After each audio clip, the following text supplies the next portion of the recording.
Hello and welcome into your Seahawks Report. I'm Jordan Giorgio. We have a ton of news and rumors to get into, so let's go ahead and see what's on tap for today. First bit of news to get into on a sad note, former Seahawks coach Chuck Knox has died at the age of 86. A guy who has had the second most victories of any coach in the Seattle Seahawks history. Knox died after suffering from dementia. Knox is the only head coach in the Seahawks Ring of Honor, having been inducted in 2005. His 80 victories with Seattle are second to Mike Holmgren's at 86. Pete Carroll is in third with 79. His debut season with the Seahawks in 1983 was highlighted by the first playoff appearance in franchise history, where Seattle advanced to the AFC Championship game to face the Raiders. Next bit of news to get into, the Seahawks have signed 5 tryout players after a very successful rookie tryout. Now, 5 of those players who were signed was Demaria Stringfellow, free safety Tavon Mutcherson, center Marcus Henry, tackle Nick Callender, and guard Avery Young after their successful rookie tryout. To make room on the 90-man roster, the Seahawks had to waive receiver Karan White, receiver Taj Williams, linebacker Jason Hall, linebacker Paul Dawson, and center Brad Lundblade. Last bit of news to get into, the Seahawks are not set to receive any comp picks for 2019. In spite of Jimmy Graham, Paul Richardson, and Sheldon Richardson all signing contracts with other teams, due to the way comp picks works, the Seahawks are unlikely to receive any for their losses. Now, to break it down for you 12s, a team may only receive as many comp picks as the net number of free agents lost during the eligible period. This year, that period was March 14th through May 8th. And during that time, Seattle signed 7 players while losing only 5 free agents. So with a net gain of free agents, the Seahawks unfortunately would be ineligible to receive any comp picks for 2019. You are watching your Seattle Seahawks Report presented by AutoList. Looking for a new or used car but tired of browsing a million sites? Go to Autolist.com to browse the largest source of inventory on the web, or you can go ahead and download their top-rated mobile app for iPhone or Android. So now, before we get into all the latest rumors right out of Seattle, you have to understand my rumor scale for those of you tuning in for the first time. So if a rumor is given no 12 flags, it means it's fake news. Don't believe it one bit. 1 12 flag, a small shred of truth to the rumor, but we're not buying it just yet. 2 12 flags, people are talking. 3 12 flags, it's pretty likely to happen. And 4 12 flags, bring on the 12s, baby. This is true. So first rumor to get into, you guys, do the Seahawks not have any interest anymore in Colin Kaepernick? Well, I'm giving this one 12 flag. Small shred of truth to this. After Pete Carroll and John Schneider were deposed last week by attorneys for Colin Kaepernick in connection with the free agent's collusion grievance against the NFL, Pro Football Talk Mike Florio states Carroll has since suggested on multiple occasions that the door does remain open for Kaepernick, but it would be awkward at this point, to say the least, for Kaepernick to sign with Seattle after his lawyers questioned Schneider and Carroll under oath, especially since there's a good chance that the questioning may have gotten a little testy at times regarding whether the Seahawks were ever truly interested in Kaepernick.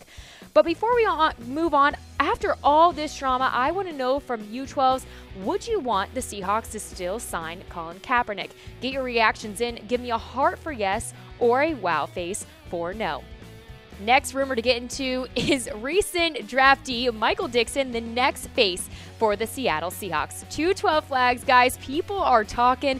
Now, this is only if things were to go south for Seattle, and, you know, they could. We all know 12s. Russell Wilson is our guy, but people are talking that Dickson's fandom, leadership, personality, and just by being a beast of a punter could put him in contention to being the next possible face of the Seahawks franchise. Tom Herman, Dickson's last coach at Texas, said this past week Dickson was the best defensive player he had, so he might be Seattle's soon too. Next rumor to get into, did the Seahawks save some big money by releasing Cliff Avril? 2 12 flags, people are talking. Unlike 2017, the Seattle Seahawks were not strapped for cash heading into the 2018 season. Now, Cliff Avril wasn't cut for cap relief, we know that, although he did open a huge amount for the cap. And the only cap the Seahawks will receive for releasing him shouldn't have a large effect on their final cap number. When they said goodbye to the veteran, they opened up $7.125 million in cap space.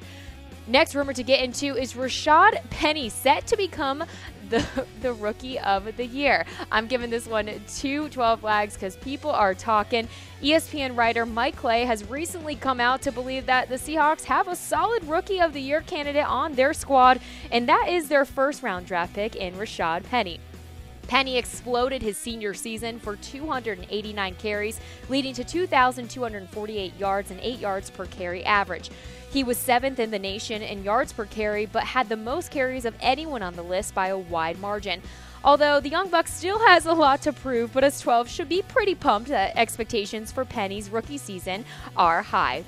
Now, next rumor to get into, you guys, is Dez Bryant heading to Seattle. Giving this one 112 flags, small shred of truth to the rumor. Now, the Seahawks haven't shown any interest in the former Cowboys star wideout Dez Bryant, although all of their free agent wide receiver interests seem very similar to Bryant. Some of those receivers the Seahawks have been tied to this offseason include Jordy Nelson, Terrell Pryor, and Brandon Marshall, whom they just had a visit with. Carroll said on Sunday via the News Tribune's Greg Bell, "We would always like to have big wide receivers. Our guys that do a lot of our playing are the quicker guys, smaller guys, so we're always looking." Now, does this mean the Seahawks are going to make a run at acquiring Bryant? Not likely, but anything can happen, 12s. Now, next rumor to get into is Earl Thomas set to miss the entire offseason. 12 flags, people are talking. Thomas still hasn't shown up to any of the Seahawks offseason workout programs. Now, they are voluntary, so he isn't required to be there. Although Pete Carroll recently came out to say in regards to Thomas's holdout, "We'll find out. We got to communicate. Phase 2 doesn't look like it's suiting him right now, so we'll see what's happening. Phase 3 is around the corner for us, so we'll see. We've got one more week of Phase 2. Earl had a fantastic offseason, and I know he knows how to get in shape. Veterans sometimes look at these rules and they see voluntary, and they see it differently than other guys. So we'll see."